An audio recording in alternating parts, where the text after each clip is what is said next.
ايوا غدا الفينال ان شاء الله، المغرب والاردن، وان شاء الله مربوحه لينا حنا. قولوا ان شاء الله. anyway نهضر لكم على كميه التعاليق اللي وصلتني من عند الاردنيين في الفيديو اللي كنت حطيت. التعاليق كلها 99.99% نخليوها هكا.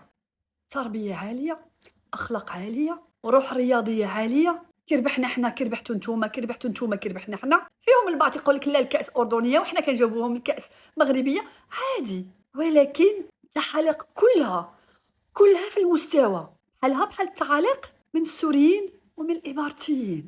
اقسم بالله التعاليق كلها ايجابيه، ماشي بحال هذاك اللي سمى راسو سالم القحطاني في موقع اكس وتيسب في المغربيات، في الاخر ما طلعش سعودي، طلع من هاد الجهه.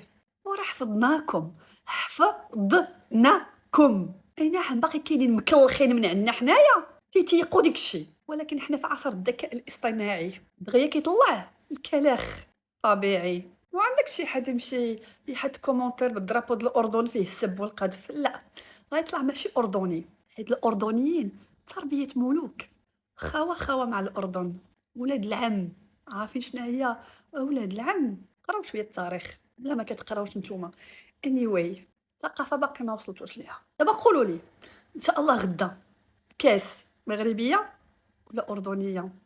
انا كنقول ان شاء الله الكاس للمغرب. اش بلاتي على ما سمعت والله اعلم ان السي طارق السكيتيوي قال لهم ان جزء من مداخل كاس العرب غادي يمشي معونات لمدينه اسيو ومدينه فاس. ان شاء الله يكون الخبر صحيح، والمهم نتوما تاكدوا. يلا بيس.